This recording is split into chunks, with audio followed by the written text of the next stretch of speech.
दोस्तों, welcome to my YouTube channel आध्यात्म और विज्ञान।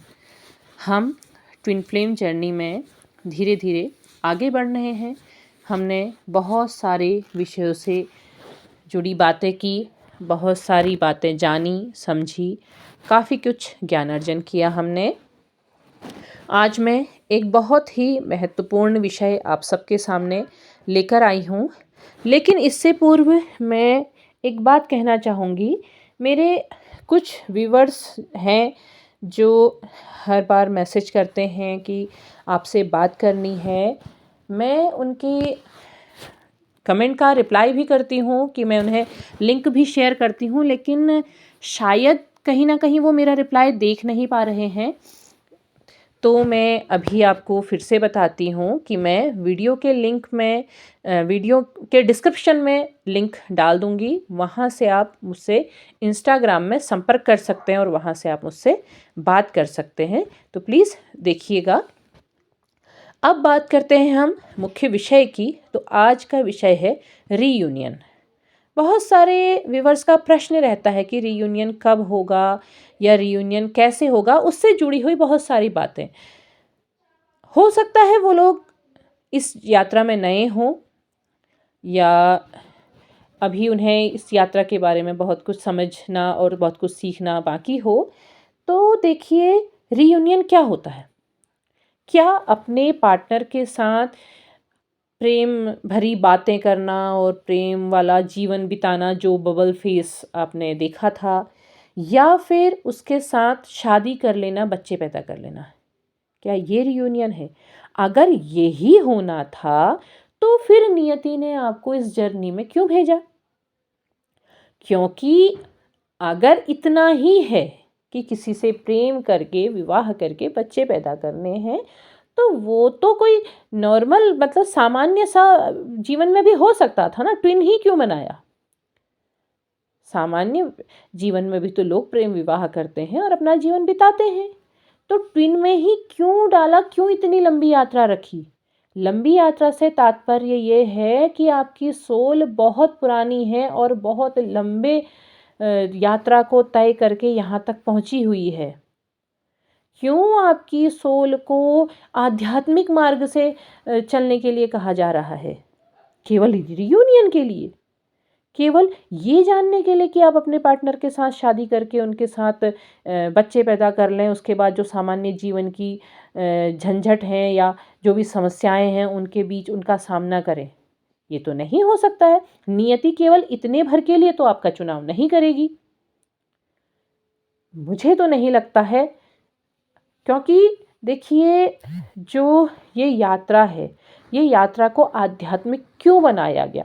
क्यों इस रास्ते से आपके जो कदम हैं वो आध्यात्मिक मार्ग पर रखने के लिए कहे गए? केवल इतने भर के लिए। इतने भर के लिए तो ऐसे होने में तो सामान्य जीवन जीने वाला व्यक्ति भी आराम से रह सकता है।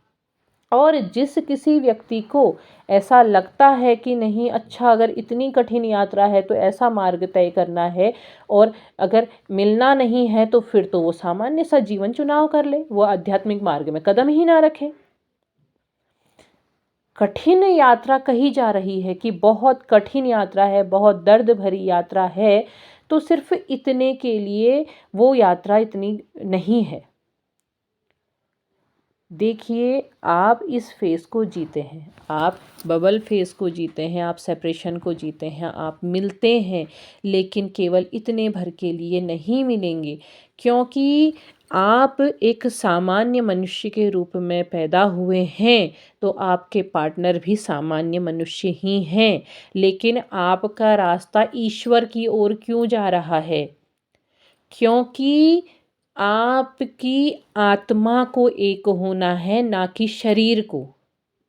आप समझ रहे होंगे मेरी बात। नहीं समझ रहे हैं तो मैं फिर से दोहराती हूँ कि आपकी आत्मा को मिलना है, शरीर को नहीं। जो अट्रैक्शन अगर आप शरीर के लिए फील कर रहे हैं तो वो सिर्फ शारीरिक अट्रैक्शन तक ही रहेगा, आत्मा तक नहीं पहुँचेगा।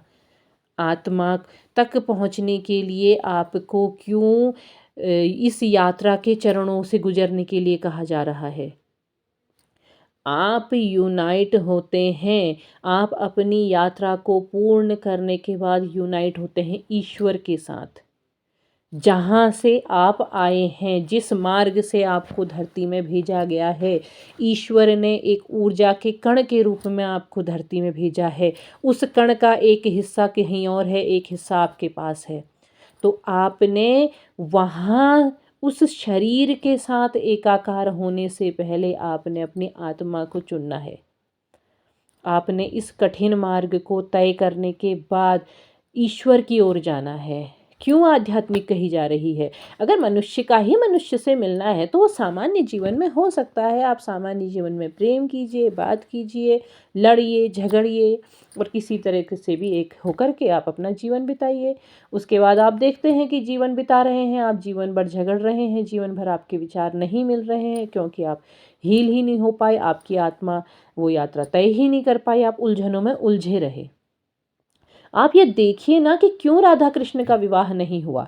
भले ही कुछ जगहों में, कुछ ग्रंथों में उनके विवाह का वर्णन मिलता है, लेकिन सब जगह नहीं मिलता है।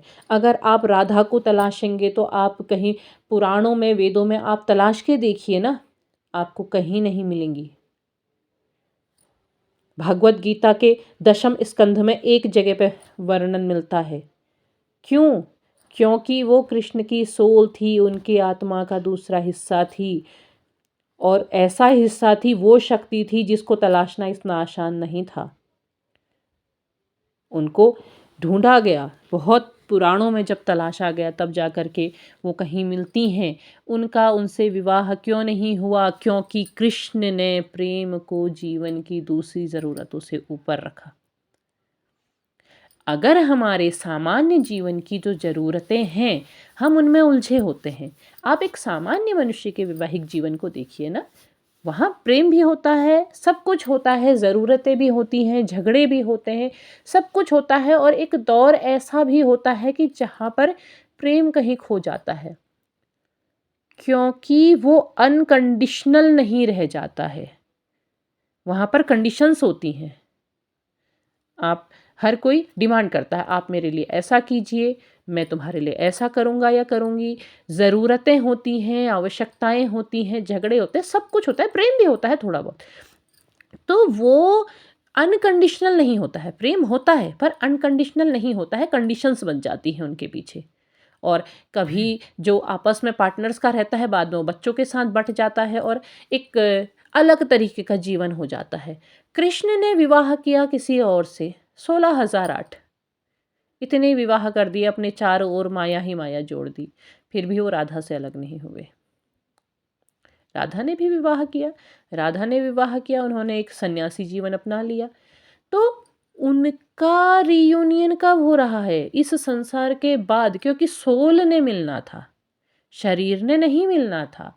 आप इस बात को समझने का प्रयास कीजिए। शरीर नहीं मिल रहे थे आपस में, मिल रही थी आत्मा। कब? जब वो उस परम तत्व की श्रेणी में जाकर के पहुंच गई। उन्होंने सेल्फ हीलिंग किया, उन्होंने खुद पे काम किया। एक मेरे व्यूअर का प्रश्न था कि क्यों उनके हीलिंग की बात क्यों नहीं आती है? हुई थी। राधा को अपनी सांसारिक मनुष्य वाली जितनी भी अशुद्धियां थी उनसे दूर होना था, जबकि कृष्ण अपने पूर्ण अवतार पे थे। उन्होंने काम नहीं किया क्योंकि वो पूर्ण अवतार में थे, लेकिन राधा ने किया।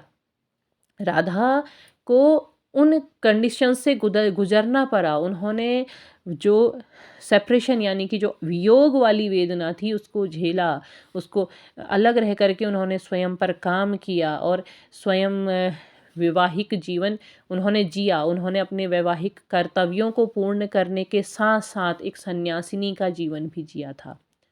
अपने ऊपर काम करने के बाद तब जा कर के अंततः उन्होंने कृष्ण से पहले अपने शरीर को त्यागा और कृष्ण उसके बाद अपना शरीर त्याग करके, क्योंकि मानव शरीर था, त्यागना ज़रूरी था, त्याग करके वापस गोलोक में जा कर के वो मिले, क्योंकि आत्माएं वहाँ जा कर के मिल गई थी। तो आप ये लेकर के चलते हैं कि अगर हम सेल्फ हीलिंग करेंगे, हम अपने चक्रास को जागृत करेंगे, फिर हमारा अपने डीएम के साथ हम मिल जाएंगे, हमारी शादी हो जाएगी, हमारा ऐसा जीवन हो जाएगा।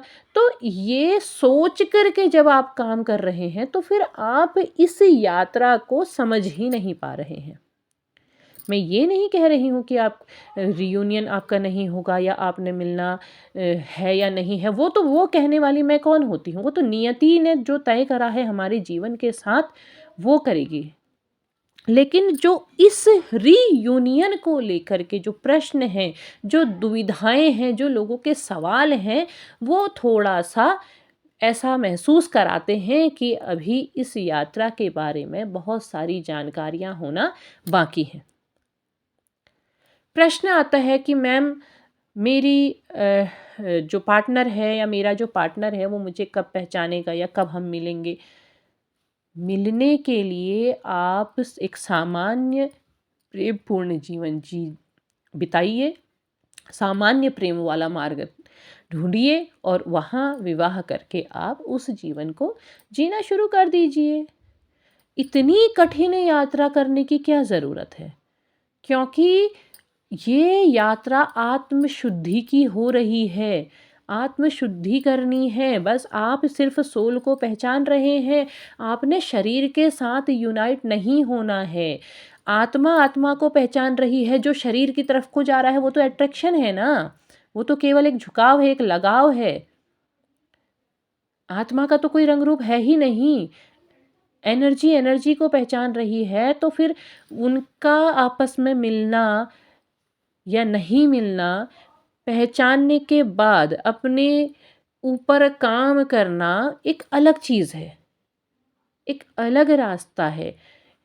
इसीलिए इस यात्रा को जो भी लोग स्वीकार करते हैं, जो ये कह रहे हैं कि हम इस जर्नी में हैं और हम अपने ऊपर काम कर रहे हैं, तो वो सबसे पहले इस चीज़ को थोड़ा सा अलग करें।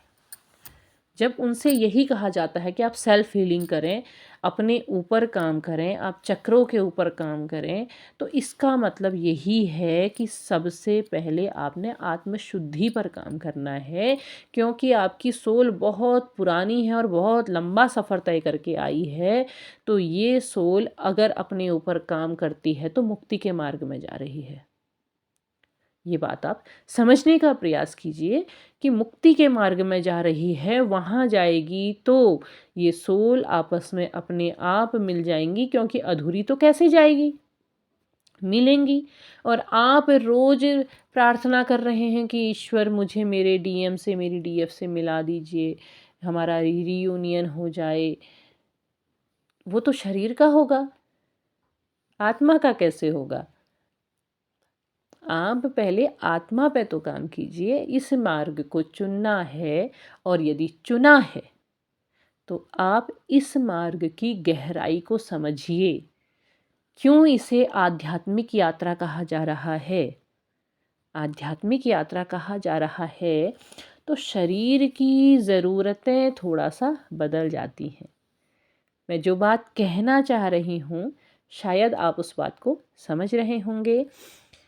तो उम्मीद है आपको मेरी बात समझ में आ रही होगी। क्योंकि वीडियो बहुत लंबा हो रहा है, इसलिए मैं आज अपनी बात को यहीं पर समाप्त करती हूँ, लेकिन इस बात के अगले चरण को लेकर के मैं फिर से आऊँगी। तब तक के लिए धन्यवाद। अपने विचार मेरे साथ साझा करते रहिएगा। आपके विचार बहुत अधिक पॉजिटिविटी देते हैं और उनसे नए विचार आते हैं, जो आपके, हमारे और सबके समस्याओं के समाधान में कारगर सिद्ध होते हैं। तब तक के लिए धन्यवाद।